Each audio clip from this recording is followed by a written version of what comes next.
હું દાખલો આપું છું. મેં કીધું ખાલી દાખલા તરીકે આપણું સંવિધાન, આપણા મહાપુરુષો જે આઝાદી માટે લડ્યા એને વંદન, સંવિધાન બનાવવા માટે આપણા કાયદા બહુ મહેનત કરીને બનાવ્યો. એ તો એ પ્રમાણે રિયલ એ વસ્તુ અલગ છે આખી. હા, બાકી એના ઉપર મને વિશ્વાસ છે. પણ જોજો આ વાત એટલે કરવાનું કારણ હું, મને કે મારા પરિવારને કે મારી સંપત્તિ ઉપર કોઈ ખોટી રીતે હેરાન કરે તો હું કાનૂનની મદદ આજ પણ લઉં.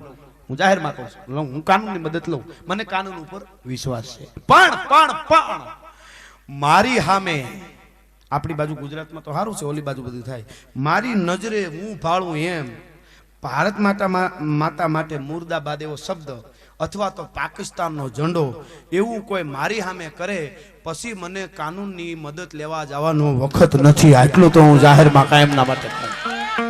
મારા માટે મેં શરૂઆતમાં કહી દીધું, આવું મારી નજરની સામે ક્યાંય થાય અને એના ટાંટિયા હાજા રહેવા દો, જ્યાં સુધી મને પુગાય ત્યાં સુધી તો હું ચારણ ન કહેવા. આટલી વાત હું કાયમ કરું છું ને આપે યાદ રાખ, કારણ કે રાષ્ટ્રથી મોટો કોઈ ધર્મ ન હોઈ શકે ભલા માણસ.